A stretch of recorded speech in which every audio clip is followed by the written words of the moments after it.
In this episode, I will show you how I made hinges for my Enscape engine shed door. Stick around.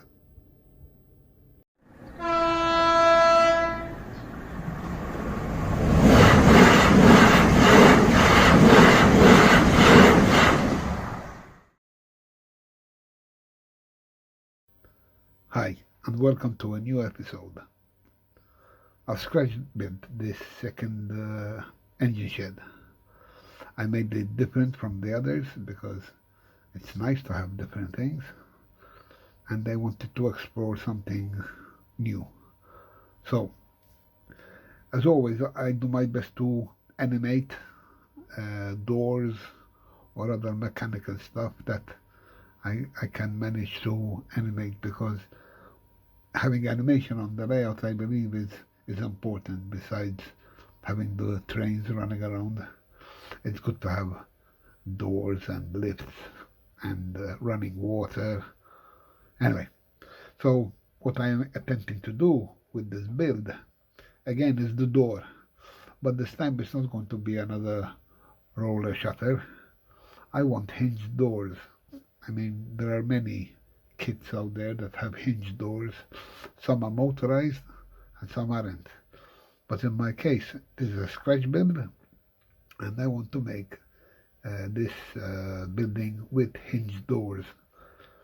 Obviously, they're going to be motorized, and my first hurdle is how I'm going to affix the doors to the buildings, hence the hinges.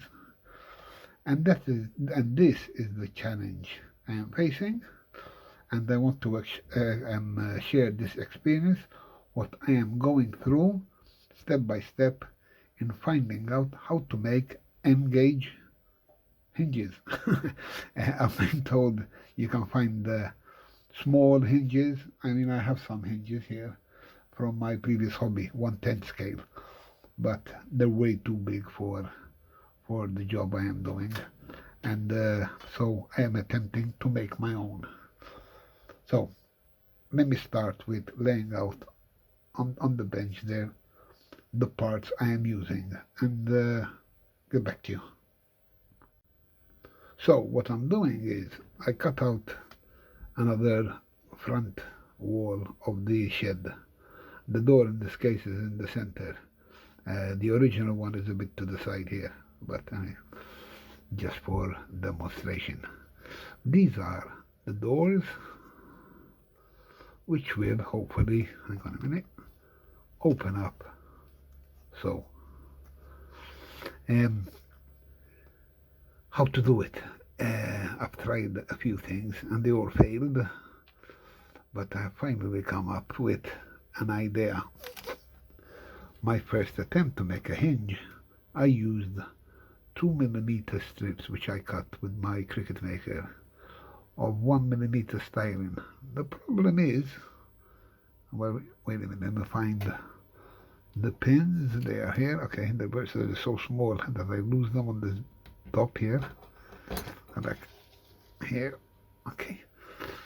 This is piano wire, what I use for the servos to operate the points. When I wrap this around here and I squeeze tight, it happened. It breaks. This is too stiff to twist at such a small angle. What I am trying to do here is squeeze this here and glue this in place to have, hang on, a hinge which will fall into another one like this without the pin, and it will become the hinge. But I can't use styrene because, as you can see, it breaks. I've tried heating it as well, no luck, so that's out. But then I have photo paper. It's glossy photo paper. I don't know if you can see it shining here. I cut this also to 3mm strips, this, and obviously this is easier to work with because I can actually bend it, hang on a minute, squeeze it, and I think even if I just hold it in like this a bit and let it go, it takes shape. And maybe you can see it there, the shape of like a hinge. Now imagine the bottom part cut here, the pin is short like that. Then you have another, like this would go on either side. No, this would go on the wall side.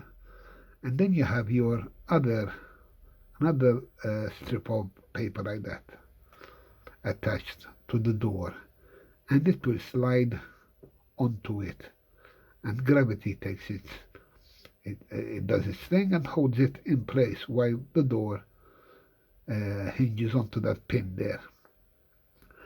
So let me show you one. I'm going to do this, put it away with this here. I have one. This was a test here.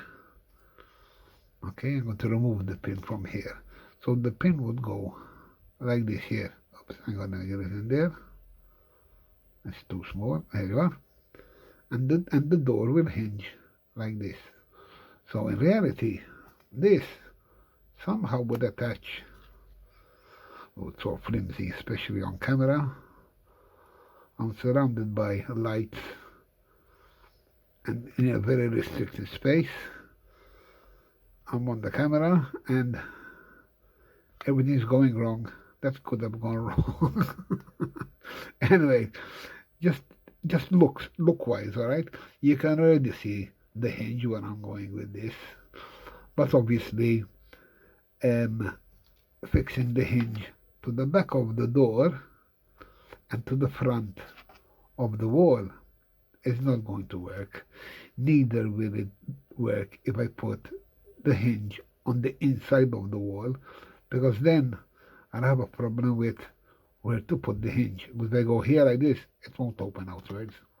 So I have another idea, and I believe, yep. So what I did was made another one like this, and I made it wider, a bit wider here. It won't show. So I believe I can do away with all this here, and I have this now. The front wall on the building already has another strip of styrene up here. So this would be level here. It's all the way around the building. It's part of the design. In fact, let me show it to you. Here, it already has this step up here. So these would be something like this. They would fit in between there. I believe I have, yes, I have two more. None of this is rehearsed, so if you see any mistakes, alright, this is all live happening. There, it would be like this, one on each side. Alright, if you notice, I cut into the wall here intentionally to have nothing behind these holes. These holes were easier to cut on a new piece of styrene glued to the surface than the surface already glued in place, because this is all an afterthought. That was my planning. All right, so what I am doing is this. This is my first attempt. These are too wide anyway, so this is what I am trying to do. I put holes in the front plates, and in this case, instead of cutting around, I made holes. Since I cut a new one, I made holes in the back as well. So that is going to be, let me organize this a bit, but it's a bit messy now. Hang on a minute. Let me organize this and get back to you. Okay, so this is the glued part, the part that I will glue onto the front wall, and this is the door itself. So the hinges would be these bit of thick paper. They will be glued with the pin squeezed at the end here in place. I will pass these. This is a bit tricky because they're tight, so please bear with me. is there, okay, in there, and we will have, this is the hinge on the door side, so I can adjust it how far out this sticks out, and I need it far out enough that when I put the pin in here like this, it will align like that and not over the door or far out this way, because the other side, this is the wall side. Let me do the same. Pass this through here. Remember, this will be glued shut before putting these in place here. I'm just doing a demonstration for you to understand what I will be doing. There will be this pin here. Hopefully I can get it through without checking too much. Hang on a minute, come on.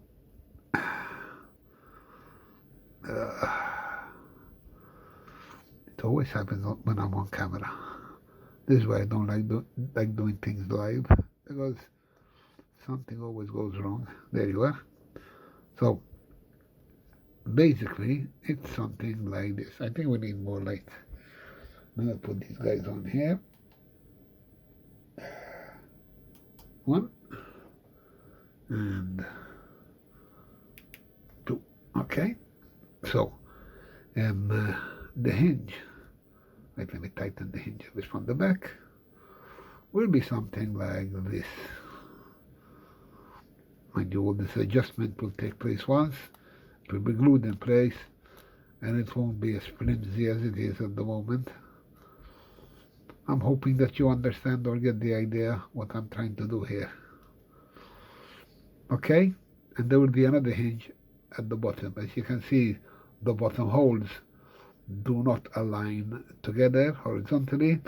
They're placed one higher than the other, intentionally for the door to be, the hinge on the door will be on top of the hinge part on the wall, and it will rest there. Gravity will keep it in place. I hope you can understand what I'm trying to do here, but I think it's pretty straightforward. So for now I'm going to stop here. Oh yes, then I'll glue them in the back.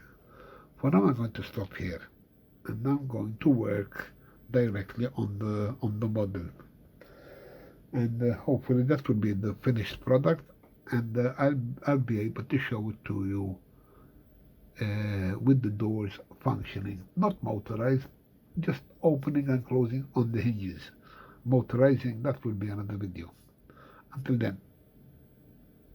Okay, we're done. I installed the doors, and they do function. So,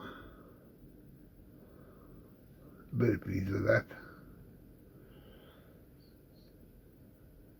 The only thing that's not really annoying me, but this door bounces out again. Most probably the hinges aren't exactly in line, but anyway, there'll be the motor there to hold it closed, and that's good enough for me. Now, before anybody asks, this extra bit of support here, that's to close the gap properly. And I am planning on using two motors. The first one will open this side, and when this is open, the other side will open as well. To close it, this one will close first. When this is closed, the other one will follow. Otherwise, you'll end up with, I'm sure we've all done this when we were, at home by mistake. Hang on a minute, come back. There, you can't close that one before the other. So, anyway, I'll give it a bit of magic. I might be trimming these pins here, making them just under the hinge there. Ideally, that's how I want them. there, like that. And I didn't bother gluing them. I just bent the top. I don't know if you can see it. Let me see if I can zoom in. Yeah, you can see it here. Oops, hang on a minute. There it's bent, you see it? I bent that, so if I cut under here, take the pin, the bottom pin out, twist that, slide it in and cut it in place like I did to get them this long. That should do the job, yes. So the next step is to cover this in primer, otherwise the paint won't stick to it for some reason. Anyway, that's next. Hopefully next video you will see it, and you see the motor being installed and how it's being done. But zoom out again. Hope you like it. I'd like to hear your comments. Oops. Until the next time.